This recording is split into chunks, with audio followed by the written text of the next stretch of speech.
Chapters 12 and 13 of Book 1 of Les Misérables, Volume 5 by Victor Hugo. Les Misérables, Volume 5 by Victor Hugo. Translated by Isabel Florence Hapgood. Book 1. The War Between Four Walls. Chapter 12. Disorder, a Partisan of Order. Bossuet muttered in Combeferre's ear. He did not answer my question. "He is a man who does good by gunshots," said Combeferre. Those who have preserved some memory of this already distant epoch know that the National Guard from the suburbs was valiant against insurrections. It was particularly zealous and intrepid in the days of June, 1832. A certain good dram shopkeeper of Pantin de Vertu, or La Cunette, whose establishment had been closed by the riots, became leonine at the sight of his deserted dance-hall, and got himself killed to preserve the order represented by a tea-garden. In that bourgeois and heroic time, in the presence of ideas which had their knights, interests had their paladins, the prosiness of the originators detracted nothing from the bravery of the movement. The diminution of a pile of crowns made bankers sing the Marseillaise. They shed their blood lyrically for the counting-house, and they defended the shop, that immense diminutive of the fatherland, with Lacedaemonian enthusiasm. At bottom, we will observe, there was nothing in all this that was not extremely serious. It was social elements entering into strife, while awaiting the day when they should enter into equilibrium. Another sign of the times was the anarchy mingled with governmentalism, the barbarous name of the correct party. People were for order, in combination with a lack of discipline. The drum suddenly beat capricious calls. At the command of such or such a colonel of the National Guard, such and such a captain went into action through inspiration. Such and such National Guardsmen fought for an idea, and on their own account. At critical moments, on days, they took counsel less of their leaders than of their instincts. There existed in the army of order veritable guerrillas, some of the sword, like Fannicot, others of the pen, like Henri Fonfrède. Civilization, unfortunately, represented at this epoch rather by an aggregation of interests than by a group of principles, was, or thought itself, in peril. It set up the cry of alarm, each constituting himself a centre, defended it, succoured it, and protected it with his own head, and the first comer took it upon himself to save society. Zeal sometimes proceeded to extermination. A platoon of the National Guard would constitute itself on its own authority a private council of war, and judge and execute a captured insurgent in 5 minutes. It was an improvisation of this sort that had slain Jean Prouvaire. Fierce lynch law, with which no one party had any right to reproach the rest, for it has been applied by the Republic in America as well as by the monarchy in Europe. This lynch law was complicated with mistakes. On one day of rioting, a young poet named Paul M. Garnier was pursued in the Place Royale with a bayonet at his loins, and only escaped by taking refuge under the porte-cochere of number 6. They shouted, "There's another of those Saint-Simonians," and they wanted to kill him. Now, he had under his arm a volume of the memoirs of the Duc de Saint-Simon. A National Guard had read the words Saint-Simon on the book, and had shouted death. On the 6th of June, 1832, a company of the National Guards from the suburbs, commanded by the Captain Fannicot, above mentioned, had itself decimated in the Rue de la Chanvrerie, out of caprice and its own good pleasure. This fact, singular though it may seem, was proved at the judicial investigation opened in consequence of the insurrection of 1832. Captain Fannicot, a bold and impatient bourgeois, a sort of condottiere of the order of those whom we have just characterized, a fanatical and intractable governmentalist, could not resist the temptation to fire prematurely, and the ambition of capturing the barricade alone and unaided, that is to say, with his company. Exasperated by the successive apparition of the red flag and the old coat which he took for the black flag, he loudly blamed the generals and chiefs of the corps, who were holding council and did not think that the moment for decisive assault had arrived, and who were allowing the insurrection to fry in its own fat, to use the celebrated expression of one of them. For his part, he thought the barricade ripe, and as that which is ripe ought to fall, he made the attempt.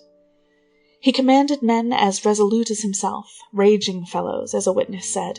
His company, the same which had shot Jean Prouvaire the poet, was the first of the battalion posted at the angle of the street.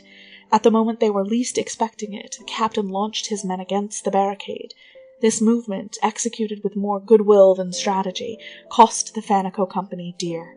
Before it had traversed 2/3 of the street, it was received by a general discharge from the barricade. 4, the most audacious, who were running on in front, were mown down point-blank at the very foot of the redoubt, and this courageous throng of National Guards, very brave men, but lacking in military tenacity, were forced to fall back, after some hesitation, leaving 15 corpses on the pavement. This momentary hesitation gave the insurgents time to reload their weapons, and a second and very destructive discharge struck the company before it could regain the corner of the street, its shelter. A moment more, and it was caught between 2 fires, and it received the volley from the battery piece, which, not having received the order, had not discontinued its firing. The intrepid and imprudent Fannicot was one of the dead from this grape-shot. He was killed by the cannon, that is to say, by order. This attack, which was more furious than serious, irritated Enjolras. "The fools," said he, "they are getting their own men killed, and they are using up our ammunition for nothing." Enjolras spoke like the real general of the insurrection, which he was. Insurrection and repression do not fight with equal weapons. Insurrection, which is speedily exhausted, has only a certain number of shots to fire and a certain number of combatants to expend. An empty cartridge box, a man killed, cannot be replaced. As repression has the army, it does not count its men, and as it has Vincennes, it does not count its shots. Repression has as many regiments as the barricade has men, and as many arsenals as the barricade has cartridge boxes. Thus they are struggles of 1 against 100, which always end in crushing the barricade, unless the revolution, uprising suddenly, flings into the balance its flaming archangel's sword. This does happen sometimes. Then everything rises, the pavements begin to seethe, popular redoubts abound. Paris quivers supremely. The quid divinum is given forth. A 10th of August is in the air, a 29th of July is in the air. A wonderful light appears. The yawning maw of force draws back, and the army, that lion, sees before it, erect and tranquil, that prophet, France. Chapter 13. Passing Gleams. In the chaos of sentiments and passions which defend a barricade, there is a little of everything. There is bravery, there is youth, honor, enthusiasm, the ideal, conviction, the rage of the gambler, and, above all, intermittences of hope. One of these intermittences, one of these vague quivers of hope, suddenly traversed the barricade of the Rue de la Chanvrerie at the moment when it was least expected. "Listen!" suddenly cried Enjolras, who was still on the watch. "It seems to me that Paris is waking up." It is certain that, on the morning of the 6th of June, the insurrection broke out afresh for an hour or two, to a certain extent. The obstinacy of the alarm peal of Saint-Merry reanimated some fancies. Barricades were begun in the Rue du Poirier and the Rue des Gravilliers. In front of the Porte Saint-Martin, a young man, armed with a rifle, attacked alone a squadron of cavalry. In plain sight, on the open boulevard, he placed one knee on the ground, shouldered his weapon, fired, killed the commander of the squadron, and turned away, saying, "There's another who will do us no more harm." He was put to the sword. In the Rue Saint-Denis, a woman fired on the National Guard from behind a lowered blind. The slats of the blind could be seen to tremble at every shot. A child 14 years of age was arrested in the Rue de la Cossonnerie, with his pockets full of cartridges. Many posts were attacked. At the entrance to the Rue Bertin-Poiret, a very lively and utterly unexpected fusillade welcomed a regiment of cuirassiers, at whose head marched Marshal General Cavaignon de Baraque. In the Rue Planche-Mibray, they threw old pieces of pottery and household utensils down on the soldiers from the roofs. A bad sign, and when this matter was reported to Marshal Soult, Napoleon's old lieutenant grew thoughtful, as he recalled Suchet's saying at Saragossa, "We are lost when the old women empty their pot-de-chambre on our heads." These general symptoms, which presented themselves at the moment when it was thought that the uprising had been rendered local, this fever of wrath, these sparks which flew hither and thither above those deep masses of combustibles which are called the faubourgs of Paris, All this, taken together, disturbed the military chiefs. They made haste to stamp out these beginnings of conflagration.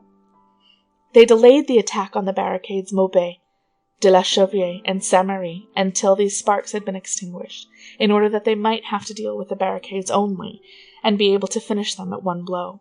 Columns were thrown into the streets where there was fermentation, sweeping the large, sounding the small right and left, now slowly and cautiously, now at full charge. The troops broke in the doors of houses whence shots had been fired. At the same time, maneuvers by the cavalry dispersed the groups on the boulevards.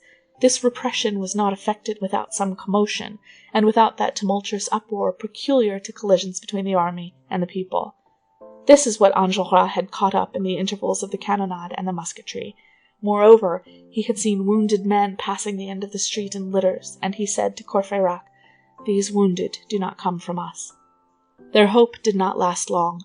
The gleam was quickly eclipsed. In less than half an hour, what was in the air vanished. It was a flash of lightning, unaccompanied by thunder, and the insurgents felt that sort of leaden cope, with the indifference of the people casts over obstinate and deserted men, fall over them once more. The general movement, which seemed to have assumed a vague outline, had miscarried, and the attention of the Minister of War and the strategy of the generals could now be concentrated on the 3 or 4 barricades which still remained standing. The sun was mounting above the horizon. An insurgent hailed Enjolras. "We are hungry here. Are we really going to die like this, without anything to eat?" Enjolras, who was still leaning on his elbows at his embrasure, made an affirmative sign with his head, but without taking his eyes from the end of the street. End of Book 1, Chapter 13. Chapters 14 to 15 of Book 1 of Les Misérables, Volume 5 by Victor Hugo. Les Misérables, Volume 5 by Victor Hugo. Translated by Isabel Florence Hapgood. Book 1, The War Between Four Walls. Chapters 14 to 15. Chapter 14, wherein will appear the name of Enjolras' mistress. Courfeyrac, seated on a paving stone beside Enjolras, continued to insult the cannon, and each time that gloomy cloud of projectiles, which is called grape-shot, passed overhead with its terrible sound, he assailed it with a burst of irony. "You are wearing out your lungs, poor brutal old fellow. You pain me. You are wasting your row. That's not thunder, it's a cough." And the bystanders laughed. Courfeyrac and Bossuet, whose brave good humour increased with the peril, like Madame Scarron, replaced nourishment with pleasantry, and as wine was lacking, they poured out gaiety to all. "I admire Enjolras," said Bossuet. "His impassive temerity astounds me. He lives alone, which renders him a little sad, perhaps. Enjolras complains of his greatness, which binds him to widowhood. The rest of us have mistresses, more or less, who make us crazy, that is to say, brave. When a man is as much in love as a tiger, the least that he can do is fight like a lion. That is one way of taking our revenge for the capers that Mesdames our grisettes play on us. Roland gets himself killed for Angelique. All our heroism comes from our women. A man without a woman is a pistol without a trigger. It is the woman that sets the man off. Well, Enjolras has no woman. He is not in love, and yet he manages to be intrepid. It is a thing unheard of that a man should be as cold as ice and as bold as fire. Enjolras did not appear to be listening, but had anyone been near him, that person would have heard him mutter in a low voice, "Patria." Bossuet was still laughing when Courfeyrac exclaimed, "News!" and, assuming the tone of an usher making an announcement, he added, "My name is 8-pounder." In fact, a new personage had entered on the scene. This was a second piece of ordnance. The artillerymen rapidly performed their manoeuvres in force, and placed this second piece in line with the first. This outlined the catastrophe. A few minutes later, the 2 pieces, rapidly served, were firing point-blank at the redoubt. The platoon firing of the line and of the soldiers from the suburbs sustained the artillery. Another cannonade was audible at some distance. At the same time that the 2 guns were furiously attacking the redoubt from the Rue de la Chanvrerie, 2 other cannons, trained one from the Rue Saint-Denis, the other from the Rue Aubry-le-Boucher, were riddling the Saint-Merry barricade. The 4 cannons echoed each other mournfully. The barking of these sombre dogs of war replied to each other. One of the two pieces which was now battering the barricade on the Rue de la Chanvrerie was firing grape-shot, the other balls. The piece which was firing balls was pointed a little high, and the aim was calculated so that the ball struck the extreme edge of the upper crest of the barricade, and crumbled the stone down upon the insurgents, mingled with bursts of grape-shot. The object of this mode of firing was to drive the insurgents from the summit of the redoubt, and to compel them to gather close in the interior. That is to say, this announced the assault. The combatants, once driven from the crest of the barricade by balls, and from the windows of the cabaret by grape-shot, the attacking columns could venture into the street without being picked off, perhaps even without being seen, could briskly and suddenly scale the redoubt, as on the preceding evening, and, who knows, take it by surprise. "It is absolutely necessary that the inconvenience of those guns should be diminished," said Enjolras, and he shouted, "Fire on the artillerymen!" All were ready. The barricade, which had long been silent, poured forth a desperate fire. 7 or 8 discharges followed with a sort of rage and joy. The street was filled with blinding smoke, and at the end of a few minutes, athwart this mist all streaked with flame, 2/3 of the gunners could be distinguished lying beneath the wheels of the cannons. Those who were left standing continued to serve the pieces with severe tranquillity, but the fire had slackened. "Things are going well now," said Bossuet to Enjolras. "Success!" Enjolras shook his head and replied, "Another quarter of an hour of this success, and there will not be any cartridges left in the barricade." It appears that Gavroche overheard this remark. Chapter 15. Gavroche outside. Courfeyrac suddenly caught sight of someone at the base of the barricade, outside in the street, amid the bullets. Gavroche had taken a bottle basket from the wine shop, had made his way out through the cut, and was quietly engaged in emptying the full cartridge boxes of the National Guardsmen, who had been killed on the slope of the redoubt, into his basket. "What are you doing there?" asked Courfeyrac. Gavroche raised his face. "I'm filling my basket, citizen." "Don't you see the grape-shot?" Gavroche replied, "Well, it is raining, what then?" Courfeyrac shouted, "Come in!" "Instanter," said Gavroche, and with a single bound he plunged into the street. It will be remembered that Fannicot's company had left behind it a trail of bodies. 20 corpses lay scattered here and there on the pavement through the whole length of the street. 20 cartouches for Gavroche meant a provision of cartridges for the barricade. The smoke in the street was like a fog. Whoever has beheld a cloud which has fallen into a mountain gorge between 2 peaked escarpments can imagine this smoke rendered denser and thicker by 2 gloomy rows of lofty houses. It rose gradually and was incessantly renewed, hence a twilight which made even the broad daylight turn pale. The combatants could hardly see each other from one end of the street to the other, short as it was. This obscurity, which had probably been desired and calculated on by the commanders who were to direct the assault on the barricade, was useful to Gavroche.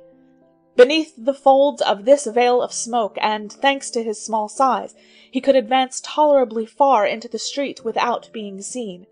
He rifled the first 7 or 8 cartridge boxes without much danger. He crawled flat on his belly, galloped on all fours, took his basket in his teeth, twisted, glided, undulated, wound from one dead body to another, and emptied the cartridge box or cartouche as a monkey opens a nut. They did not dare to shout to him to return from the barricade, which was quite near, for fear of attracting attention to him. On one body, that of a corporal, he found a powder flask. "For thirst," said he, putting it in his pocket. By dint of advancing, he reached a point where the fog of the fusillade became transparent, so that the sharpshooters of the line ranged on the outlook behind their paving stone dike, and the sharpshooters of the banlieue massed at the corner of the street suddenly pointed out to each other something moving through the smoke. At the moment when Gavroche was relieving a sergeant who was lying near a stone doorpost of his cartridges, a bullet struck the body. "Fichtre!" ejaculated Gavroche, "they are killing my dead men for me." A second bullet struck a spark from the pavement beside him, a third overturned his basket. Gavroche looked and saw that this came from the men of the banlieue. He sprang to his feet, stood erect, with his hair flying in the wind, his hands on his hips, his eyes fixed on the National Guardsmen who were firing, and sang. On est laïd à Nanterre, c'est la faute à Voltaire. Et bête à Palazzo, c'est la faute à Rousseau. Men are ugly at Nanterre, 'tis the fault of Voltaire, and dull at Palazzo, 'tis the fault of Rousseau. Then he picked up his basket, replaced the cartridges which had fallen from it without missing a single one, and advancing toward the fusillade, set about plundering another cartridge-box. There a fourth bullet missed him again. Gavroche sang, Je ne suis pas notaire, c'est la faute à Voltaire. Je suis un petit oiseau, c'est la faute à Rousseau. I am not a notary, 'tis the fault of Voltaire. I'm a little bird, 'tis the fault of Rousseau. A fifth bullet only succeeded in drawing from him a third couplet. Joie est mon caractère, c'est la faute à Voltaire. Misère est mon trousseau, c'est la faute à Rousseau. Joy is my character, 'tis the fault of Voltaire. Misery is my trousseau, 'tis the fault of Rousseau. Thus it went on for some time. It was a charming and terrible sight. Gavroche, though shot at, was teasing the fusillade. He had the air of being greatly diverted. It was the sparrow pecking at the sportsman. To each discharge he retorted with a couplet. They aimed at him constantly and always missed him. The National Guardsmen and the soldiers laughed as they took aim at him. He lay down, sprang to his feet, hid in the corner of a doorway, then made a bound, disappeared, reappeared, scampered away, returned, replied to the grape-shot with his thumb at his nose, and all the while went on pillaging the cartouches, emptying the cartridge-boxes, and filling his basket. The insurgents, panting with anxiety, followed him with their eyes. The barricade trembled. He sang. He was not a child, he was not a man, he was a strange gammon fairy. He might have been called the invulnerable dwarf of the fray. The bullets flew after him, he was more nimble than they. He played a fearful game of hide-and-seek with death. Every time that the flat-nosed face of the spectre approached, the urchin administered to it a fillip. One bullet, however, better aimed or more treacherous than the rest, finally struck the will-o'-the-wisp of a child. Gavroche was seen to stagger, then he sank to the earth. The whole barricade gave vent to a cry, but there was something of Antaeus in that pygmy. For the gamin to touch the pavement is the same as for the giant to touch the earth. Gavroche had fallen only to rise again. He remained in a sitting posture. A long thread of blood streaked his face. He raised both arms in the air, glanced in the direction whence the shot had come, and began to sing. Je suis tombé par terre, c'est la faute à Voltaire. Le nez dans le ruisseau, c'est la faute à... I have fallen to the earth, 'tis the fault of Voltaire. With my nose in the gutter, 'tis the fault of... He did not finish. A second bullet from the same marksman stopped him short. This time he fell face downward on the pavement, and moved no more. This grand little soul had taken its flight. End of Book 1, Chapters 14 to 15. Chapter 16 of Book 1 of Les Misérables, Volume 5 by Victor Hugo. Les Misérables, Volume 5 by Victor Hugo. Translated by Isabel Florence Hapgood. Book 1, Chapter 16. How from a brother one becomes a father. At that same moment in the garden of the Luxembourg, for the gaze of the drama must be everywhere present, two children were holding each other by the hand. One might have been 7 years old, the other 5. The rain having soaked them, they were walking along the paths on the sunny side. The elder was leading the younger. They were pale and ragged. They had the air of wild birds. The smaller of them said, "I am very hungry." The elder, who was already somewhat of a protector, was leading his brother with his left hand, and in his right he carried a small stick. They were alone in the garden. The garden was deserted. The gates had been closed by order of the police on account of the insurrection. The troops who had been bivouacking there had departed for the exigencies of combat. How did those children come there? Perhaps they had escaped from some guard-house which stood ajar. Perhaps there was in the vicinity, at the Barrière d'Enfer, or on the Esplanade de l'Observatoire, or in the neighboring Carrefour, dominated by the pediment on which could be read, Invenerunt parvulum panis involutum, some mountebank's booth from which they had fled. Perhaps they had on the previous evening escaped the eye of the inspectors of the garden at the hour of closing, and had passed the night in some one of those sentry boxes where people read the papers. The fact is, they were stray lambs, and they seemed free. To be astray and to seem free is to be lost. These poor little creatures were, in fact, lost.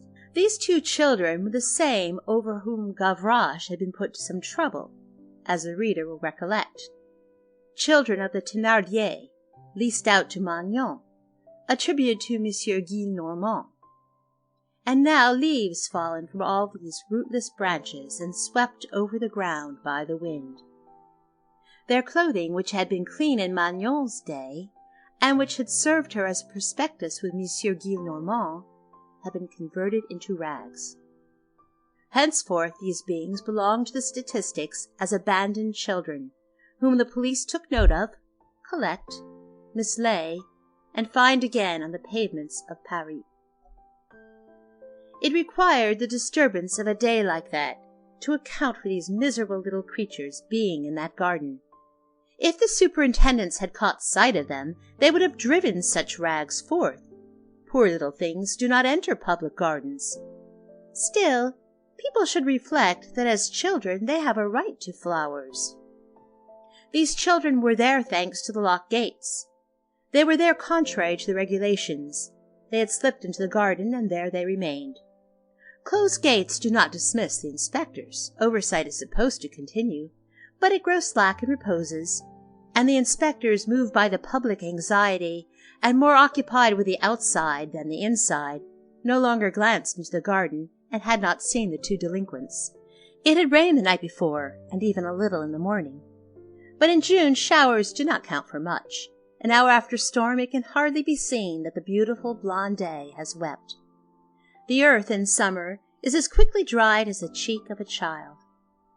At that period of the solstice, the light of full noonday is, so to speak, poignant. It takes everything. It applies itself to the earth and superposes itself with a sort of suction. One would say that the sun was thirsty. A shower is but a glass of water. A rainstorm is instantly drunk up. In the morning everything was dripping. In the afternoon everything is powdered over. Nothing is so worthy of admiration as foliage washed by the rain and wiped by the rays of sunlight. It is warm freshness.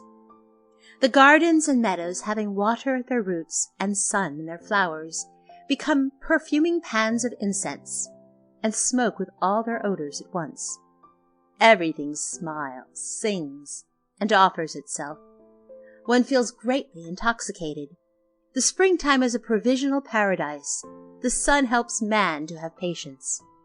There are beings who demand nothing further. Mortals who, having the azure of heaven, say, "It is enough." Dreamers absorbed in the wonderful, dipping into the idolatry of nature, indifferent to good and evil, contemplators of cosmos, and radiantly forgetful of man, who do not understand how people can occupy themselves with the hunger of these and the thirst of those, with the nudity of the poor in winter, with the lymphatic curvature of the little spinal column, with the pallet, the attic, the dungeon, and the rags of shivering young girls, when they can dream beneath the trees. Peaceful and terrible spirits they, and pitilessly satisfied. Strange to say, the infinite suffices them. That great need of man, the finite, which admits of embrace, they ignore. The finite, which admits of progress and sublime toil, they do not think about. The indefinite, which is born from the human and divine combination of the infinite and the finite, escapes them. Provided that they are face to face with immensity, they smile. Joy? Never. Ecstasy forever. Their life lies in surrendering their personality in contemplation. The history of humanity is for them only a detailed plan. All is not there. The true all remains without. What is the use of busying oneself over that detail, man? Man suffers, that's quite possible. But look at Aldebaran rising. The mother has no more milk, the newborn babe is dying. I know nothing about that. But just look at this wonderful rosette, which a slice of wood cells of the pine present under the microscope. Compare the most beautiful Mechlin lace to that, if you can. These thinkers forget to love. The zodiac thrives with them to such a point that it prevents their seeing the weeping child. God eclipses their souls. This is a family of minds which are at once great and petty. Horace was one of them. So was Goethe. La Fontaine, perhaps. Magnificent egoists of the infinite, tranquil spectators of sorrow, who do not behold Nero if the weather be fair, for whom the sun conceals a funeral pile, who would look on at an execution by the guillotine in the search for an effect of light, who hear neither the cry, nor the sob, nor the death rattle, nor the alarm peal, for whom everything is well since there is a month of May, who so long as there are clouds of purple and gold above their heads declare themselves content, and who are determined to be happy until the radiance of the stars and the songs of the birds are exhausted. These are dark radiances. They have no suspicion that they are to be pitied. Certainly they are so. He who does not weep does not see. They are to be admired and pitied, as one would both pity and admire a being at once night and day, without eyes beneath his lashes, but with a star on his brow. The indifference of these thinkers is, according to some, a superior philosophy. That may be. But in this superiority there is some infirmity. One may be immortal and yet limp, witness Vulcan. One may be more than man and less than man. There is incomplete immensity in nature. Who knows whether the sun is not a blind man? But then what? In whom can we trust? Solum quis dicere falsum audiat? Who shall dare to say that the sun is false? Thus certain geniuses themselves, certain very lofty mortals, man-stars, may be mistaken.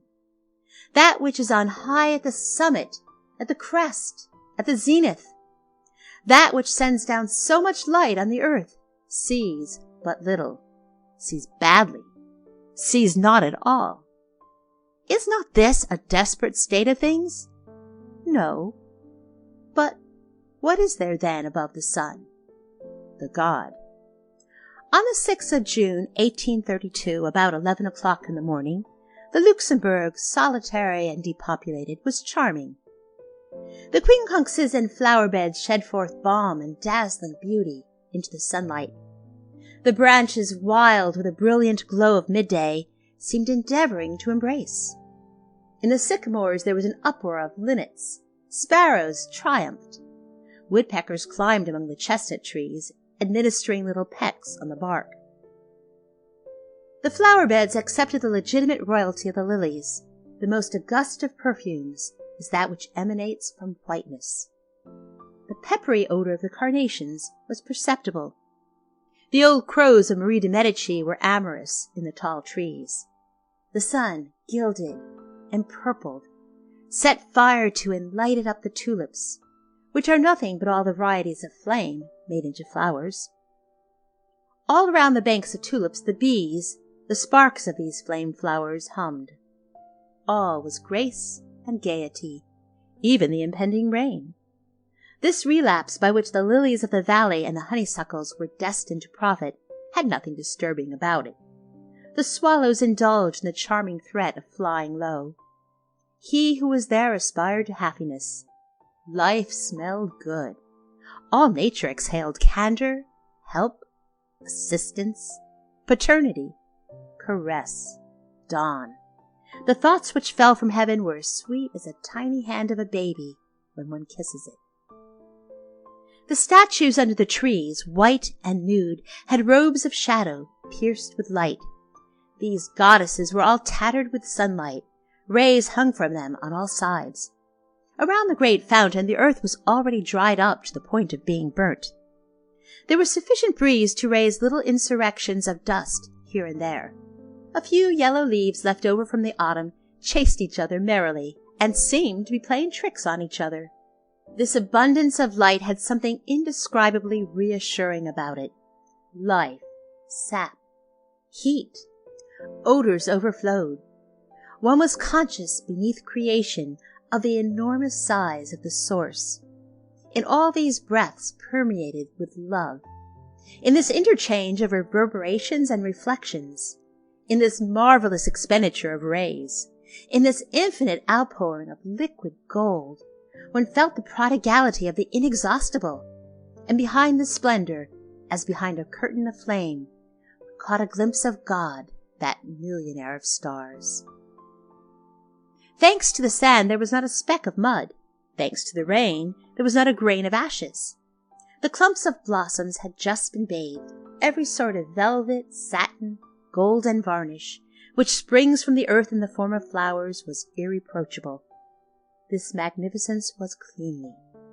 The grand silence of happy nature filled the garden, a celestial silence that is compatible with 1,000 sorts of music, the cooing of nests, the buzzing of swarms, the flutterings of the breeze. All the harmony of the season was complete in one gracious whole. The entrances and exits of spring took place in proper order. The lilacs ended, the jasmine began. Some flowers were tardy, some insects in advance of their time. The vanguard of the red June butterflies fraternized with the rearguard of the white butterflies of May. The plantain trees were getting their new skins. The breeze hollowed out undulations in the magnificent enormity of the chestnut trees. It was splendid. A veteran from the neighboring barracks who was gazing through the fence said, "Here's a spring presenting arms and in full uniform." All nature was breakfasting. Creation was at table. This was its hour. The great blue cloth was spread in the sky, and the great green cloth on earth. The sun lighted it all up brilliantly. God was serving the universal repast. Each creature had his pasture or his mess. The ring-dove found his hemp seed, the chaffinch found his millet, the goldfinch found chickweed, the redbreast found worms, the greenfinch found flies, the fly found infusorii, the bee found flowers. They ate each other somewhat, it is true, which is the misery of evil mixed with good, but not a beast of them all had an empty stomach. The two little abandoned creatures had arrived in the vicinity of the grand fountain, and rather bewildered by all this light, they tried to hide themselves, the instinct of the poor and the weak, in the presence of even impersonal magnificence, and they kept behind the swan's hutch. Here and there, at intervals when the wind blew, shouts, clamors, a sort of tumultuous death rattle, which was the firing and dull blows, which were discharges of cannon, struck the ear confusedly. Smoke hung over the roofs in the direction of the Hall. A bell, which had the air of an appeal, was ringing in the distance. These children did not appear to notice these noises. The little one repeated from time to time, "I am hungry." Almost at the same instant with the children, another couple approached the great basin. They consisted of a good man about 50 years of age, who was leading by the hand a little fellow of 6, no doubt a father and his son. The little man of 6 had a big brioche. At that epoch, certain houses abutting on the river in the Rue Madame and d'Enfer had keys to the Luxembourg garden, of which the lodgers enjoyed the use when the gates were shut, a privilege which was suppressed later on. This father and son came from one of these houses, no doubt. The two poor little creatures watched that gentleman approaching and hid themselves a little more thoroughly. He was a bourgeois, the same person perhaps whom Marius had one day heard through his love fever near the same grand basin, counseling his son to avoid excesses. He had an affable and haughty air, and a mouth which was always smiling, since it did not shut. This mechanical smile, produced by too much jaw and too little skin, shows the teeth rather than the soul. The child, with his brioche, which he had bitten into but had not finished eating, seemed satiated. The child was dressed as a National Guardsman owing to the insurrection, and the father had remained clad as a bourgeois out of prudence. Father and son halted near the fountain where two swans were sporting. This bourgeois appeared to cherish a special admiration for the swans. He resembled them in this sense, that he walked like them. For the moment the swans were swimming, which is their principal talent, and they were superb. If the two poor little beings had listened, and if they had been of an age to understand, they might have gathered the words of this grave man. The father was saying to his son, "The sage lives content with little. Look at me, my son. I do not love pomp. I am never seen in clothes decked with gold lace and stones. I leave that false splendor to badly organized souls." Here the deep shouts which proceeded from the direction of the Halles burst out with fresh force of bell and uproar. "What is that?" inquired the child. The father replied, "It is a saturnalia." All at once he caught sight of the two little ragged boys behind the green swan hutch. "There's the beginning," said he. And after a pause he added, "Anarchy is entering this garden." In the meanwhile his son took a bite of his brioche, spit it out, and suddenly burst out crying. "What are you crying about?" demanded his father. "I am not hungry any more," said the child. The father's smile became more accentuated. "One does not need to be hungry in order to eat a cake." "My cake tires me. It's stale." "Don't you want any more of it?" "No." The father pointed to the swans. "Throw it to those palmipeds." The child hesitated. A person may not want any more of his cake, but that's no reason for giving it away. The father went on. "Be humane. You must have compassion on animals." And taking the cake from his son, he flung it into the basin. The cake fell very near the edge. The swans were far away in the center of the basin and busy with some prey. They had seen neither the bourgeois nor the brioche. The bourgeois, feeling that the cake was in danger of being wasted, and moved by this useless shipwreck, entered upon a telegraphic agitation, which finally attracted the attention of the swans. They perceived something floating, steered for the edge like ships, as they are, and slowly directed their course toward the brioche, with the stupid majesty which befits white creatures. "The swans, signes, understand signs, signe," said the bourgeois, delighted to make a jest. At that moment the distant tumult of the city underwent another sudden increase. This time it was sinister. There are some gusts of wind which speak more distinctly than others. The one which was blowing at that moment brought clearly defined drumbeats, clamours, platoon firing, and the dismal replies of the tocsin and the cannon. This coincided with a black cloud which suddenly veiled the sun. The swans had not yet reached the brioche. "Let us return home," said the father. "They are attacking the Tuileries." He grasped his son's hand again, then he continued.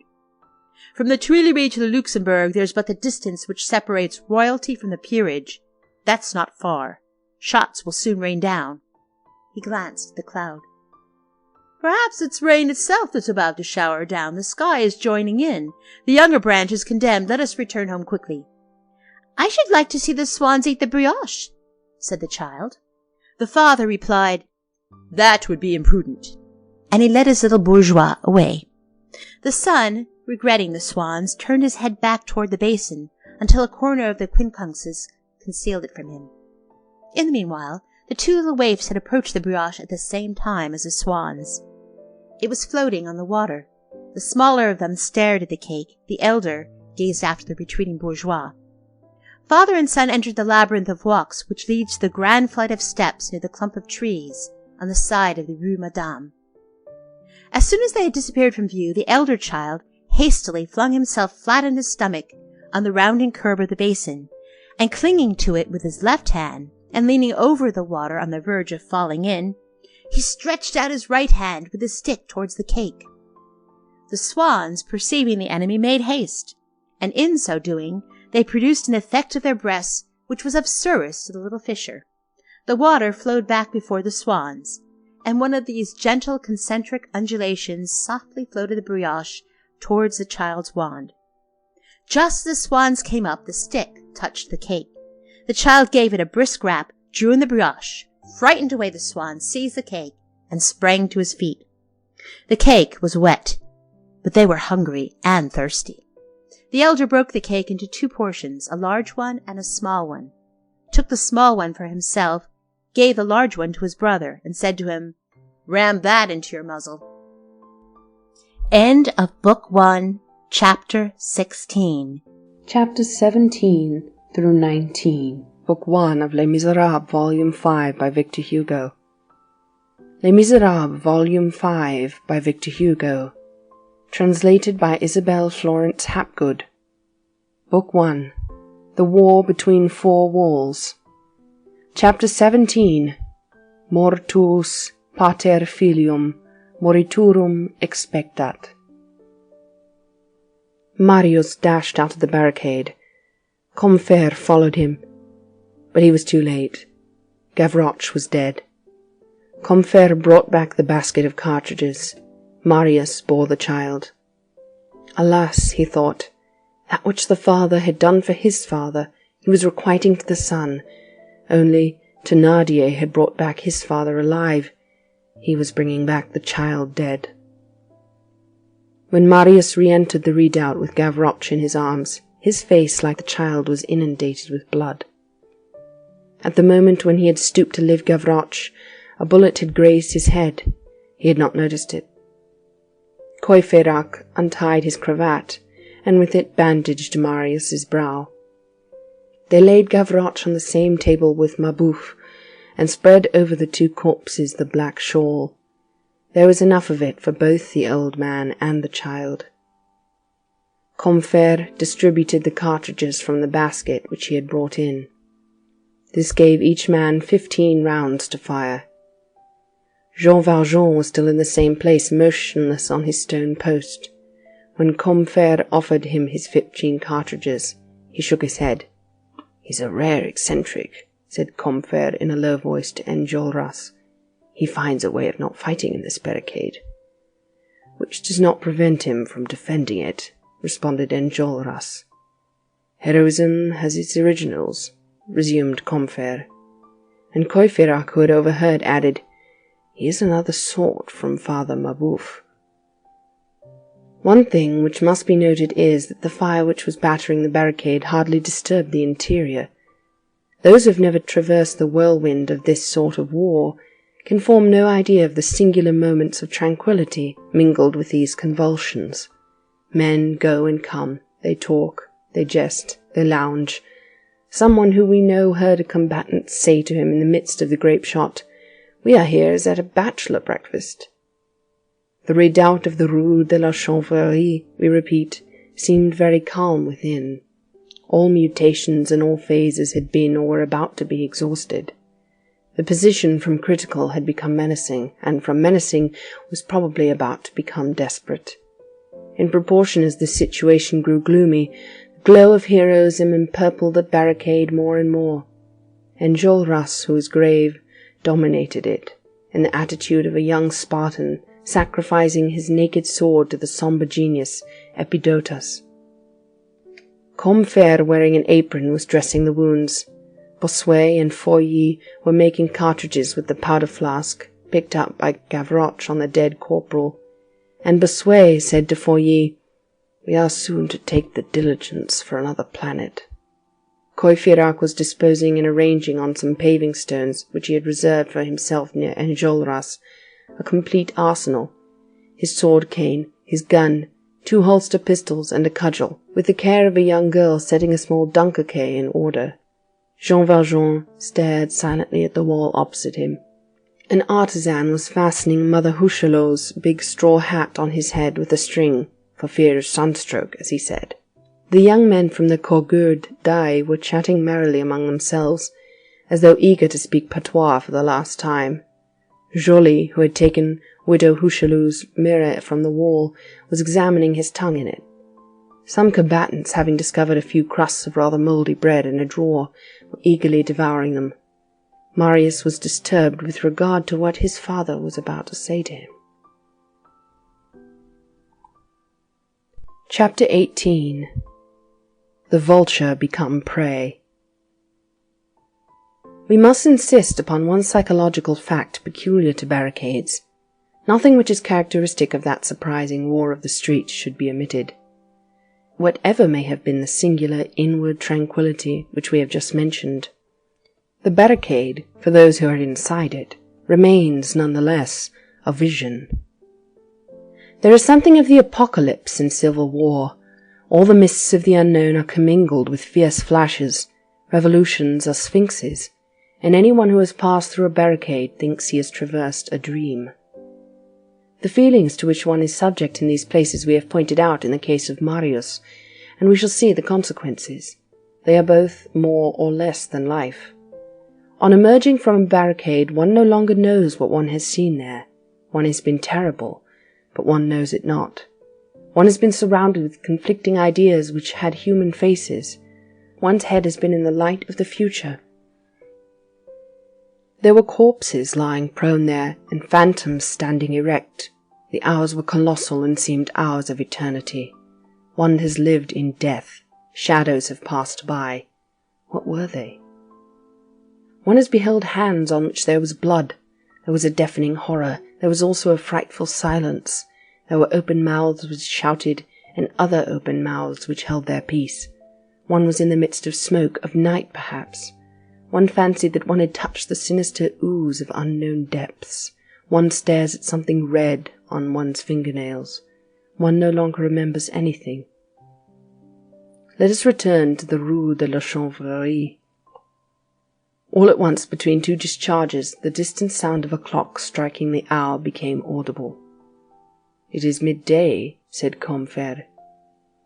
The 12 strokes had not finished striking when Enjolras sprang to his feet, and from the summit of the barricade hurled this thundering shout: "Carry stones up into the houses! Line the window-sills and the roofs with them! Half the men to their guns, the other half to the paving stones! There is not a minute to be lost!" A squad of sappers and miners, axe on shoulder, had just made their appearance in battle array at the end of the street. This could only be the head of a column. And of what column? The attacking column, evidently. The sappers charged with the demolition of the barricade must always precede the soldiers who are to scale it. They were evidently on the brink of that moment which Monsieur Clermont-Tonnerre in 1822 called the tug of war. Enjolras's order was executed with the correct haste which is peculiar to ships and barricades, the only two scenes of combat where escape is impossible. In less than a minute, 2/3 of the stones which Enjolras had piled up at the door of the Corinthe had been gathered up to the first floor in the attic, and before a second minute had elapsed, these stones, artistically set one upon the other, walled up the sash window on the first floor and the windows in the roof to half their height. A few loopholes, carefully planned by Feuilly, the principal architect, allowed of the passage of the gun barrels. The armament of the windows could be erected all the more easily since the firing of grape shot had ceased. The 2 cannons were now discharging ball against the centre of a barrier in order to make a hole there, and, if possible, a breach for the assault. When the stones destined to the final defence were in place, Enjolras had the bottles which he had set under the table where Mabeuf lay, carried to the first floor. "Who is to drink that?" Bossuet asked him. "They," replied Enjolras. Then they barricaded the window below and held in readiness the iron crossbars which served to secure the door of the wine-shop at night. The fortress was complete. The barricade was the rampart. The wine-shop was the dungeon. With the stones which remained, they stopped up the outlet. As the defenders of a barricade are always obliged to be sparing of their ammunition, and as the assailants know this, the assailants combine their arrangements with a sort of irritating leisure, expose themselves to fire prematurely, though in appearance more than in reality, and take their ease. The preparations for attack are always made with certain methodical deliberation, after which the lightning strikes. This deliberation permitted Enjolras to take a review of everything and to perfect everything. He felt that, since such men were to die, their death ought to be a masterpiece. He said to Marius, "We are the 2 leaders. I will give the last orders inside. Do you remain outside and observe." Marius posted himself on the lookout upon the crest of the barricade. Enjolras had the door of the kitchen, which was the ambulance, as the reader will remember, nailed up. "No splashing of the wounded," he said. He issued his final orders in the tap-room in a curt but profoundly tranquil tone. Feuilly listened and replied in the name of all. "On the first floor, hold your axes in readiness to cut the staircase. Have you them?" "Yes," said Feuilly. "How many?" "2 axes and a pole-axe." "That is good. There are now 26 combatants of us on foot. How many guns are there?" 34. 8 too many. Keep those 8 guns loaded like the rest and at hand. Swords and pistols in your belts. 20 men to the barricade. 6 ambushed in the attic windows and the window on the first floor to fire on the assailants through the loopholes in the stones. Let not a single worker remain inactive here. Presently, when the drum beats the assault, let the 20 below stairs rush to the barricade. The first to arrive will have the best places. These arrangements made, he turned to Javert and said, "I am not forgetting you." And laying a pistol on the table, he added, "The last man to leave this room will smash the skull of this spy." "Here?" inquired a voice. "No, let us not mix their corpses with our own. The little barricade of the Montedor lane can be scaled. It is only 4 feet high. The man is well pinioned. He shall be taken thither and put to death." There was someone who was more impassive at that moment than Enjolras. It was Javert. Here Jean Valjean made his appearance. He had been lost among the group of insurgents. He stepped forth and said to Enjolras, "You are the commander?" "Yes." "You thanked me a while ago." "In the name of a republic. The barricade has 2 saviors, Marius Pontmercy and yourself." "Do you think that I deserve a recompense?" "Certainly." "Well, I request one." "What is it?" "That I may blow that man's brains out." Javert raised his head, saw Jean Valjean, made an almost imperceptible movement, and said, "That is just." As for Enjolras, he had begun to reload his rifle. He cut his eyes about him. No objections. And he turned to Jean Valjean. "Take the spy." Jean Valjean did, in fact, take possession of Javert by seating himself on the end of the table. He seized the pistol, and a faint click announced that he had cocked it. Almost at the same moment, a blast of trumpets became audible. "Take care!" shouted Marius from the top of the barricade. Javert began to laugh with that noiseless laugh which was peculiar to him, and gazing intently at the insurgents, he said to them, "You are in no better case than I am." "All out!" shouted Enjolras. The insurgents poured out tumultuously, and as they went received in the back, may we be permitted the expression, this sally of Javert's. We shall meet again shortly. Chapter 19. Jean Valjean takes his revenge. When Jean Valjean was left alone with Javert, he untied the rope which fastened the prisoner across the middle of the body, and the knot of which was under the table. After this he made him a sign to rise. Javert obeyed with that indefinable smile in which the supremacy of enchained authority is condensed. Jean Valjean took Javert by the martingale, as one would take a beast of burden by the breastband, and dragging the latter after him, emerged from the wine-shop slowly, because Javert, with his impeded limbs, could take only very short steps. Jean Valjean had the pistol in his hand. In this manner they crossed the inner trapezium of the barricade. The insurgents, all intent on the attack which was imminent, had their backs turned to these two.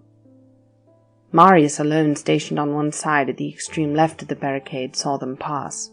This group of victim and executioner was illuminated by the sepulchral light which he bore in his own soul.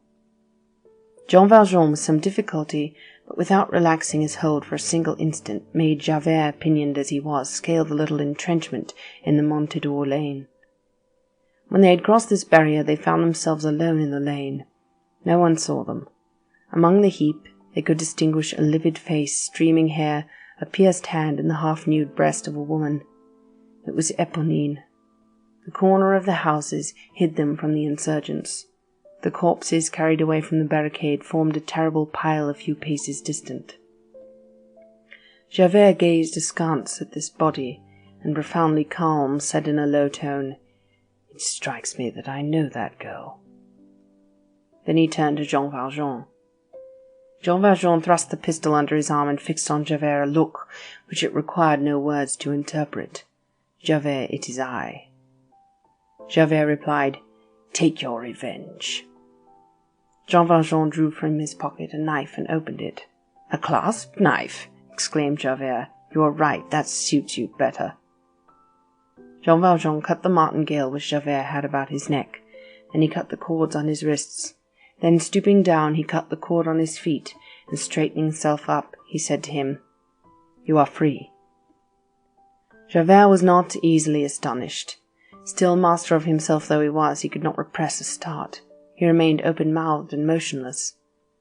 Jean Valjean continued, "I do not think that I shall escape from this place, but if by chance I do, I live under the name of Fauchelevent in the Rue de l'Homme Arme, No. 7. Javert snarled like a tiger, which made him half open one corner of his mouth, and he muttered between his teeth, "Have a care." "Go," said Jean Valjean. Javert began again. "Thou saidst Fauchelevent, Rue de l'Homme Arme." "No. 7. Javert repeated in a low voice, "No. 7. He buttoned up his coat once more, resumed the military stiffness between his shoulders, made a half-turn, folded his arms, and supporting his chin on one of his hands, he set out in the direction of the Halles. Jean Valjean followed him with his eyes. A few minutes later, Javert turned round and shouted to Jean Valjean, "You annoy me! Kill me, rather!" Javert himself did not notice that he no longer addressed Jean Valjean as thou. "Be off with you," said Jean Valjean. Javert retreated slowly. A moment later he turned the corner of the Rue des Prêcheurs. When Javert had disappeared, Jean Valjean fired his pistol in the air. Then he returned to the barricade and said, "It is done." In the meanwhile, this is what had taken place. Marius, more intent on the outside than on the interior, had not up to that time taken a good look at the pinioned spy in the dark background of the tap-room. When he beheld him in broad daylight striding over the barricade in order to proceed to his death, he recognized him. Something suddenly recurred to his mind. He recalled the inspector of the Rue des Pontois, and the 2 pistols which the latter had handed to him, and which he, Marius, had used in this very barricade, and not only did he recall his face, but his name as well. This recollection was misty and troubled, however, like all his ideas. It was not an affirmation that he made, but a question which he put to himself. Is not that the inspector of police who told me that his name was Javert? Perhaps there was still time to intervene in behalf of that man, but in the first place he must know whether this was Javert. Marius called to Enjolras, who had just stationed himself at the other extremity of the barricade. "Enjolras!" "What?" "What is the name of yonder man?" "What man?" "The police agent. Do you know his name?" "Of course, he told us." "What is it?" "Javert." Marius sprang to his feet. At that moment they heard the report of the pistol. Jean Valjean reappeared and cried, "It is done." A gloomy chill traversed Marius's heart. End of Book 1, Chapters 17 to 19. Chapter 20 of Book 1 of Les Misérables, Volume 5 by Victor Hugo. Les Misérables, Volume 5 by Victor Hugo. Translated by Isabel Florence Hapgood. Book 1. The War Between Four Walls. Chapter 20. The dead are in the right, and the living are not in the wrong.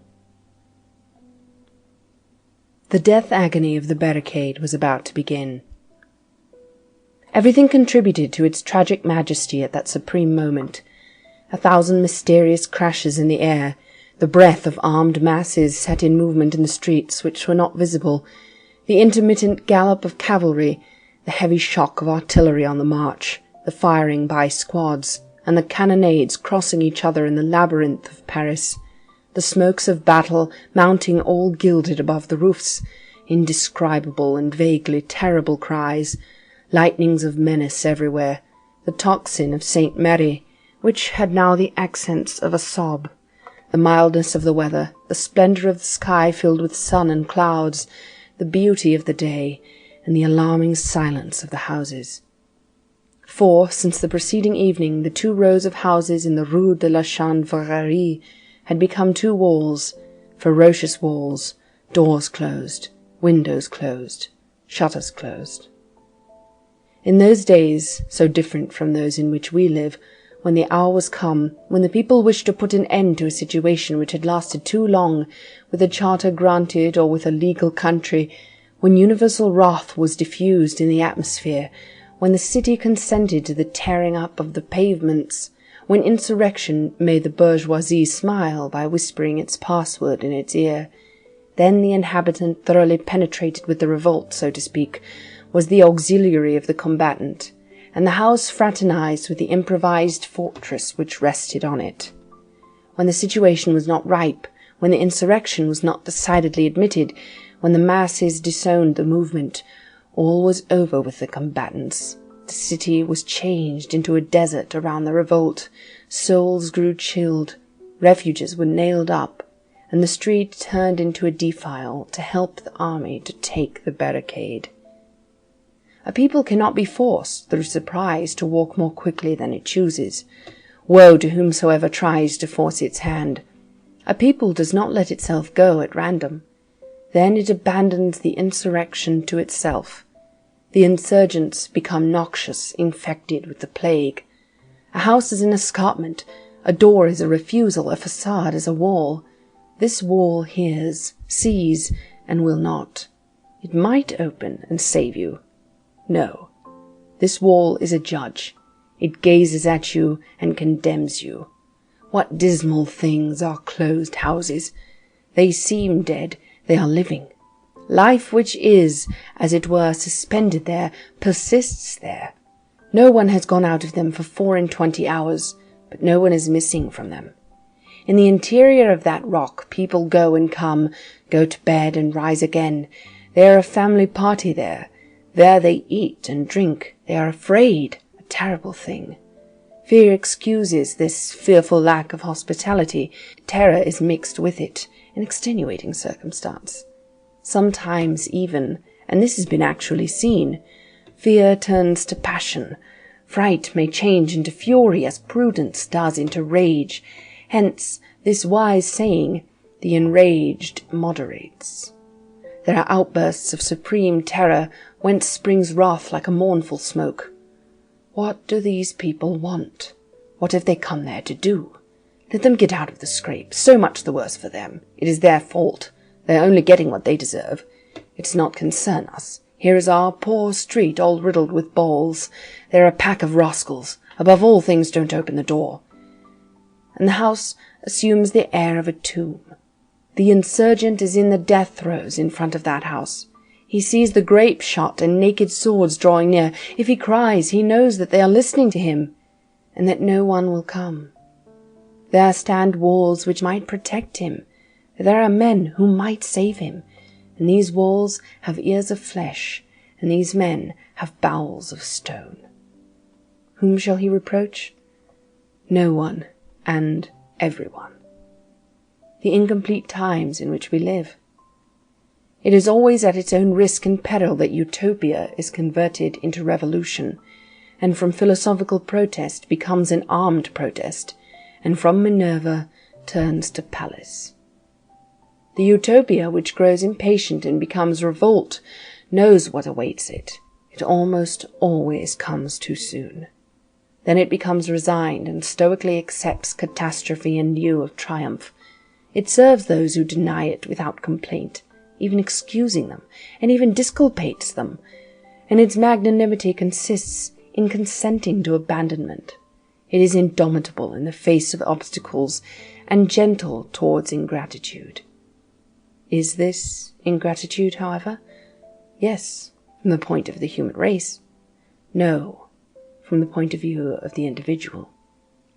Progress is man's mode of existence. The general life of the human race is called progress. The collective stride of the human race is called progress. Progress advances. It makes the great human and terrestrial journey towards the celestial and the divine. It has its halting places where it rallies the laggard troop. It has its station where it mediates in the presence of some splendid Canaan suddenly unveiled on its horizon. It has its nights when it sleeps, and it is one of the poignant anxieties of the thinker that he sees the shadow resting on the human soul, and that he gropes in darkness without being able to awaken that slumbering progress. God is dead, perhaps, said Gerard de Nerval one day to the writer of these lines, confounding progress with God, and taking the interruption of movement for the death of being. He who despairs is in the wrong. Progress infallibly awakes, and in short, we may say that it marches on even when it is asleep, for it has increased in size. When we behold it erect once more, we find it taller. To be always peaceful does not depend on progress any more than it does on the stream. Erect no barriers, cast in no boulders. Obstacles make water froth and humanity boil. Hence arise troubles. But after these troubles we recognize the fact that ground has been gained. Until order, which is nothing else than universal peace, has been established, until harmony and unity reign, progress will have revolutions as its halting places. What, then, is progress? We have just enunciated it, the permanent life of the peoples. Now it sometimes happens that the momentary life of individuals offers resistance to the eternal life of the human race. Let us admit without bitterness that the individual has his distinct interests and can without forfeiture stipulate for his interest and defend it. The present has its pardonable dose of egotism. Momentary life has its rights, and is not bound to sacrifice itself constantly to the future. The generation which is passing in its turn over the earth is not forced to abridge it for the sake of the generations, its equal, after all, who will have their turn later on. I exist, murmurs that someone whose name is All. I am young and in love. I am old and I wish to repose. I am the father of a family. I toil. I prosper. I am successful in business. I have houses to lease. I have money in the government funds. I am happy. I have a wife and children. I have all this. I desire to live. Leave me in peace. Hence, at certain hours, profound cold broods over the magnanimous vanguard of the human race. Utopia, moreover, we must admit, quits its radiant sphere when it makes war. It, the truth of tomorrow, borrows its mode of procedure, battle, from the lie of yesterday. It, the future, behaves like the past. It, pure idea, becomes a deed of violence. It complicates its heroism with a violence for which it is just that it should be held in answer, a violence of occasion and expedient, contrary to principle, and for which it is fatally punished. The utopia, insurrection, fights with the old military code in its fist. It shoots spies, it executes traitors, it suppresses living beings and flings them into unknown darkness. It makes use of death, a serious matter. It seems as though Utopia had no longer any faith in radiance, its irresistible and incorruptible force. It strikes with the sword. Now, no sword is simple. Every blade has two edges.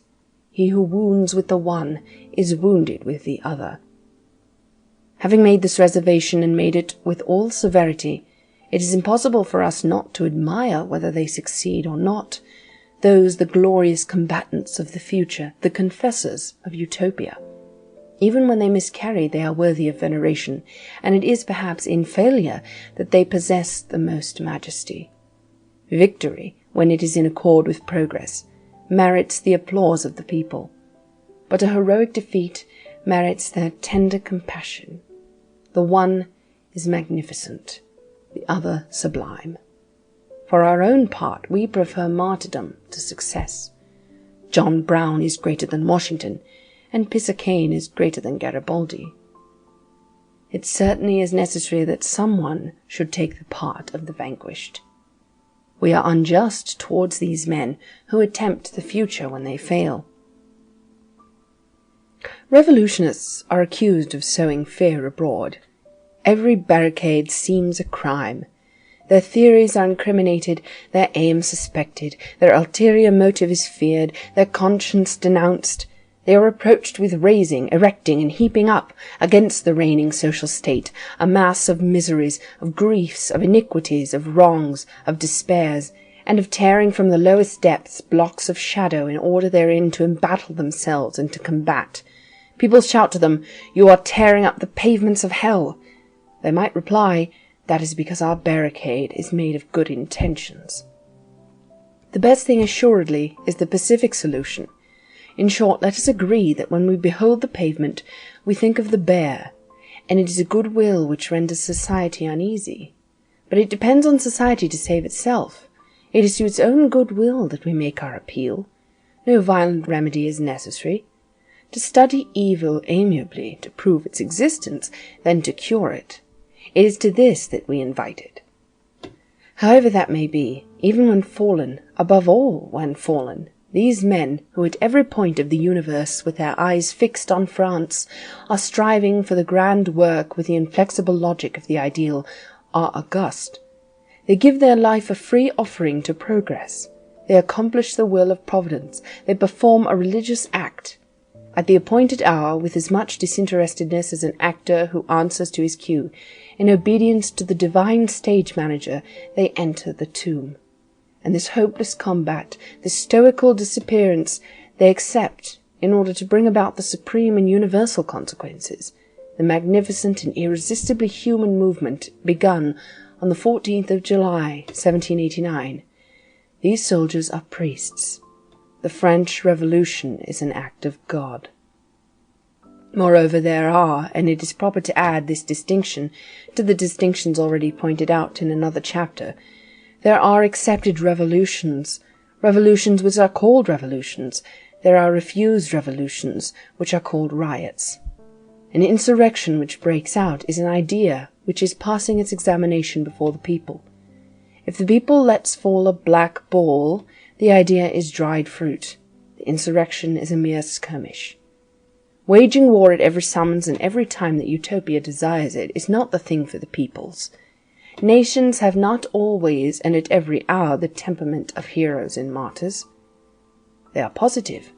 A priori, insurrection is repugnant to them in the first place, because it often results in a catastrophe, in the second place, because it always has an abstraction as its point of departure. Because, and this is a noble thing, it is always for the ideal, and for the ideal alone, that those who sacrifice themselves do thus sacrifice themselves. An insurrection is an enthusiasm. Enthusiasm may wax wroth, hence the appeal to arms. But every insurrection which aims at a government or a regime aims higher. Thus, for instance, and we insist upon it, what the chiefs of the insurrection of 1832, and in particular the young enthusiasts of the Rue de la Chanvrerie, were combating, was not precisely Louis Philippe. The majority of them, when talking freely, did justice to this king who stood midway between monarchy and revolution.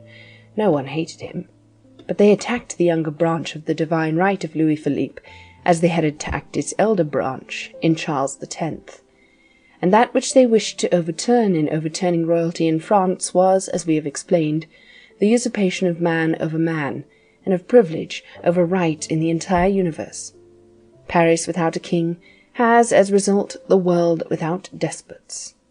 This is the manner in which they are reasoned. Their aim was distant, no doubt, vague, perhaps, and it retreated in the face of their efforts. But it was great. Thus it is. And we sacrifice ourselves for these visions, which are almost always illusions for the sacrificed, but illusions with which, after all, the whole of human certainty is mingled. We throw ourselves into these tragic affairs and become intoxicated with that which we are about to do. Who knows? We may succeed. We are few in number. We have a whole army arrayed against us. But we are defending right, the natural law, the sovereignty of each one over himself from which no abdication is possible, justice and truth, and in case of need we die like the 300 Spartans. We do not think of Don Quixote, but of Leonidas. and we march straight before us, and once pledged we do not draw back, and we rush onwards with head held low, cherishing as our hope an unprecedented victory, revolution completed, progress set free again, the aggrandizement of the human race, universal deliverance, and in the event of the worst, Thermopylae. These passages of arms for the sake of progress often suffer shipwreck, and we have just explained why. The crowd is restive in the presence of the impulses of paladins. Heavy masses, the multitudes which are fragile because of their very weight, fear adventures, and there is a touch of adventure in the ideal. Moreover, and we must not forget this, interests which are not very friendly to the ideal and the sentimental are in the way. Sometimes the stomach paralyzes the heart. The grandeur and beauty of France lies in this, that she takes less from the stomach than other nations. She more easily knots the rope about her loins. She is the first awake, the last asleep. She marches forwards. She is a seeker. This arises from the fact that she is an artist. The ideal is nothing but the culminating point of logic, the same as the beautiful is nothing but the summit of the true. Artistic peoples are also consistent peoples. To love beauty is to see the light. That is why the torch of Europe, that is to say of civilization, was first borne by Greece, who passed it on to Italy, who handed it on to France. Divine, illuminating nations of scouts, vitae lampada tradunt. It is an admirable thing that the poetry of a people is the element of its progress. The amount of civilization is measured by the quantity of imagination. Only, a civilizing people should retain a manly people. Corinth, yes. Sybaris, no. Whoever becomes effeminate makes himself a bastard. He must be neither a dilettante nor a virtuoso, but he must be artistic. In the matter of civilization he must not refine, but he must sublime. On this condition one gives to the human race the pattern of the ideal. The modern ideal has its type in art, and its means in science. It is through science that it will realize that august vision of the poets, the socially beautiful. Eden will be reconstructed by A plus B. At the point which civilization has now reached, the exact is a necessary element of the splendid, and the artistic sentiment is not only served, but completed by the scientific organ. Dreams must be calculated. Art, which is the conqueror, should have for support science, which is the walker. The solidity of the creature which is ridden is of importance. The modern spirit is the genius of Greece, with the genius of India as its vehicle. Alexander on the elephant. Races which are petrified in dogma or demoralized by lucre are unfit to guide civilization. Genuflection before the idol or before money wastes away the muscles which walk in the will which advances. Hieratic or mercantile absorption lessens a people's power of radiance, lowers its horizon by lowering its level, and deprives it of that intelligence, at once both human and divine, of the universal goal, which makes missionaries of nations. Babylon has no ideal. Carthage has no ideal. Athens and Rome have and keep, throughout all the nocturnal darkness of the centuries, halos of civilization. France is in the same quality of race as Greece and Italy. She is Athenian in the matter of beauty, and Roman in her greatness. Moreover, she is good. She gives herself. Oftener than is the case with other races, is she in the humour for self-devotion and sacrifice.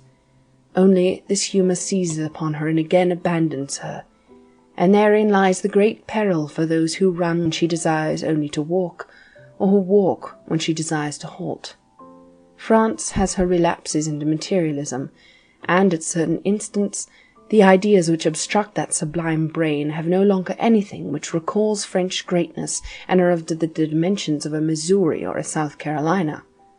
What is to be done in such a case? The giantess plays at being a dwarf. Immense France has her freaks of pettiness. That is all. To this there is nothing to say.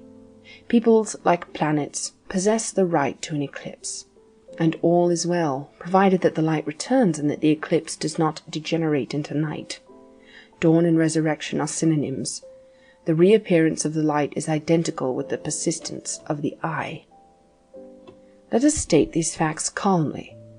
Death on the barricade or the tomb in exile is an acceptable occasion for devotion.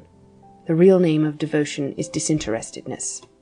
Let the abandoned allow themselves to be abandoned. Let the exiled allow themselves to be exiled. And let us confine ourselves to entreating great nations not to retreat too far when they do retreat. One must not push too far in descent under pretext of a return to reason. Matter exists, the minute exists, interest exists, the stomach exists, but the stomach must not be the sole wisdom. The life of the moment has its rights, we admit, but permanent life has its rights also. Alas, the fact that one is mounted does not preclude a fall. This can be seen in history more frequently than is desirable. A nation is great, it tastes the ideal, then it bites the mire, and finds it good. And if it be asked how it happens that it has abandoned Socrates for Falstaff, it replies, "Because I love statesmen." One word more before returning to our subject, the conflict. A battle like the one which we are engaged in describing is nothing else than the convulsion towards the ideal. Progress trammelled is sickly, and is subject to these tragic ellipses. With that malady of progress, civil war, we have been obliged to come in contact in our passage. This is one of the fatal phases, at once act and enteract of that drama whose pivot is a social condemnation, and whose veritable title is progress. Progress. The cry to which we frequently give utterance is our whole thought, and at the point of this drama which we have now reached, the idea which it contains having still more than one trial to undergo, it is, perhaps, permitted to us, if not to lift the veil from it, to at least allow its light to shine through. The book which the reader has under his eye at this moment is, from one end to the other, as a whole and in detail, whatever may be its intermittencies, exceptions and faults, the march from evil to good, from the unjust to the just, from night to day, from appetite to conscience, from rottenness to life, from hell to heaven, from nothingness to God. Point of departure, matter. Point of arrival, the soul. The hydra at the beginning, the angel at the end. End of Book 1, Chapter 20. Chapter 21 of Book 1 of Les Misérables, Volume 5 by Victor Hugo. Les Misérables, Volume 5 by Victor Hugo. Translated by Isabel Florence Hapgood. Book 1, The War Between Four Walls, Chapter 21, The Heroes. All at once the drum beat the charge. The attack was a hurricane. On the evening before, in the darkness, the barricade had been approached silently as by a boa.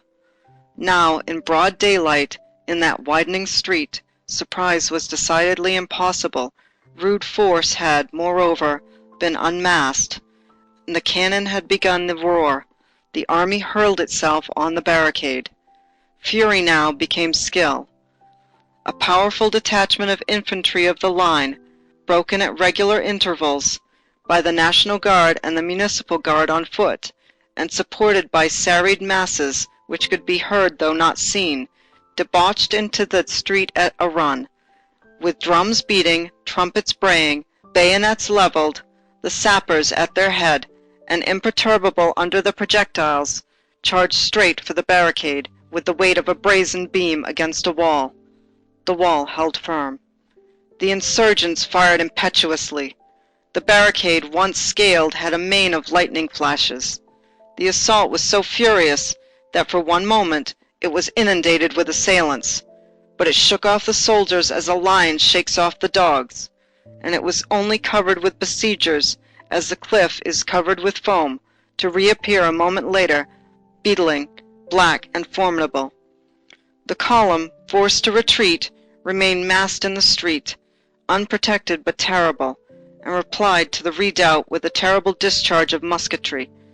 Anyone who has seen fireworks will recall the sheaf formed of interlacing lightning, which is called a bouquet. Let the reader picture to himself this bouquet, no longer vertical but horizontal, bearing a bullet, buckshot, or biscaine at the tip of each one of its jets of flames, and picking off dead men one or another from its clusters of lightning. The barricade was underneath it. On both sides the resolution was equal. The bravery exhibited there was almost barbarous, and was complicated with a sort of heroic ferocity which began by the sacrifice of self. This was the epoch when a National Guardman fought like the Zouave. The troop wished to make an end of it. Insurrection was desirous of fighting. The acceptance of the death agony in the flower of youth and in the flush of health turns intrepidity into frenzy. In this fray each one underwent the broadening growth of the death hour. The street was strewn with corpses. The barricade had Enjolras as one of its extremities, and Marius at the other. Enjolras, who carried the whole barricade in his head, reserved and sheltered himself. 3 soldiers fell, one after the other, under his embrasure, without having even seen him. Marius fought unprotected. He made himself a target. He stood with more than half his body above the breastworks. There is no more violent prodigal than the avaricious man who takes the bit in his teeth. There is no more man more terrible in action than a dreamer. Marius was formidable and pensive. In battle he was as in a dream. One would have pronounced him a phantom engaged in firing a gun. The insurgents' cartridges were giving out, but not their sarcasm. In this whirlwind of the sepulchre in which they stood, they laughed. Courfeyrac was bareheaded. "What have you done with your hat?" Cosette asked him.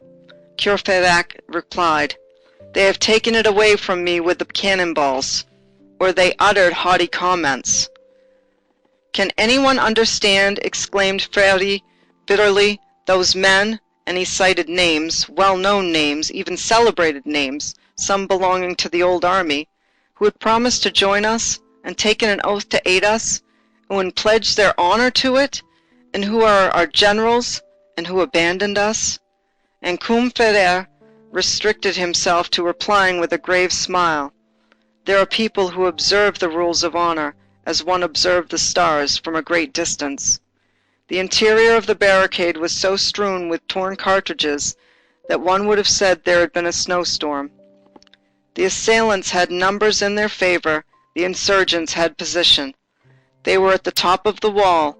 They thundered point blank upon the soldiers tripping over the dead and wounded and entangled in the escarpment. This barricade, constructed as it was, and admirably buttressed, was really one of those situations where a handful of men hold a legion in check. Nevertheless, the attacking column, constantly recruited and enlarged under the shower of bullets, drew inexorably clearer, and now, little by little, step by step, but surely, the army closed in around the barricade as the vice grasped the wine-press. One assault followed another. The horror of the situation kept increasing. Then there burst forth on that heap of paving stones, in that Rue de la Chanvrerie, the battle worthy of the wall of Troy. These haggard, ragged, exhausted men, who had nothing to eat for 24 hours, who had not slept, who had but a few more rounds to fire, who were fumbling in their pockets which had been emptied of cartridges, nearly all of whom were wounded, with head or arm bandaged with black and blood-stained linen, with holes in their clothes from which the blood trickled, and who were hardly armed with poor guns and notched swords, became Titans. The barricade was 10 times attacked, approached, assailed, scaled, and never captured. In order to form an idea of this struggle, it is necessary to imagine fire set to a throng of terrible courages, and then to gaze at the conflagration. It was not a combat. It was the interior of a furnace. Their mouths breathed the flame. Their countenances were extraordinary. The human form seemed impossible there. The combatants flamed forth there, and it was formidable to behold the going and the comings in that red glow of those salamanders of the fray. The successive and the simultaneous scenes of this grand slaughter we renounce all attempts at depicting. The epic alone has the right to fill 12,000 verses with a battle. One would have pronounced this that hell of Brahmanism, the most redoubtable of the 17 abysses, which the Veda calls the forest of the swords. They fought hand to hand, foot to foot, with pistol shots, with blows of the sword, with their fists, at a distance, close at hand, from above, from below, from everywhere, from the roofs of the houses, from the windows of the wine shops, from the cellar windows, whither some had crawled. They were 1 against 60. The facade of the Corinth, half demolished, was hideous. The window, tattooed with grape shot, had lost glass and frame and was nothing now but a shapeless hole, tumultuously blocked with paving stones. Cosette was killed, Feuilly was killed, Courfeyrac was killed, Combeferre, transfixed by 3 blows from a bayonet in the breast at the moment when he was lifting up a wounded soldier, had only time to glance to heaven when he expired. Marius, still fighting, was so riddled with wounds, particularly in the head, that his countenance disappeared beneath the blood, and one would have said that his face was covered with a red handkerchief. Enjolras alone was not struck. When he no longer had any weapon, he reached out his hands to the right and left, and an insurgent thrust some arm or other into his fist. All he had left was the stumps of 4 swords, one more than François at Marion. Homer says, Diomedes cuts the throat of Axylus, son of Teuthranus, who dwelt in happy Arisba. Euryalus, son of Mecisteus, exterminates Drasos, and Opheltios, Escipius, and that Pedaeus, whom the Naiad, a Barbarea, born to the blameless Bucolion, Ulysses overthrows Pedaetes of the Percoceus, Antilochus, Ablerus, Polypades, Astellus, Polydamas, Otoes of Cyllene, and Teucer of Rhetion. Meganthios dies under the blows of Eurypylus' pike. Agamemnon, king of the heroes, flings to earth Elatos, born in the rocky city which is laved by the surrounding river Santnois. In our old poems of exploits, Aplandian attacks of the giant Marcos Swantibor with a cobbler's shoulder stick of fire, and the latter defends himself by stoning the hero which towers he plucks up by the roots. Our ancient mural frescoes shows us the 2 dukes of Bretagne and Bourbon, armed, emblazoned, and crested in warlike guise, on horseback and approaching each other, their battle-axes in hand, masked with iron, gloved with iron, booted with iron, one caparisoned in ermine, the other draped in azure, Bretagne with his lion between 2 horns of his crown, Bourbon helmeted in a monster fleur-de-lis on his visor.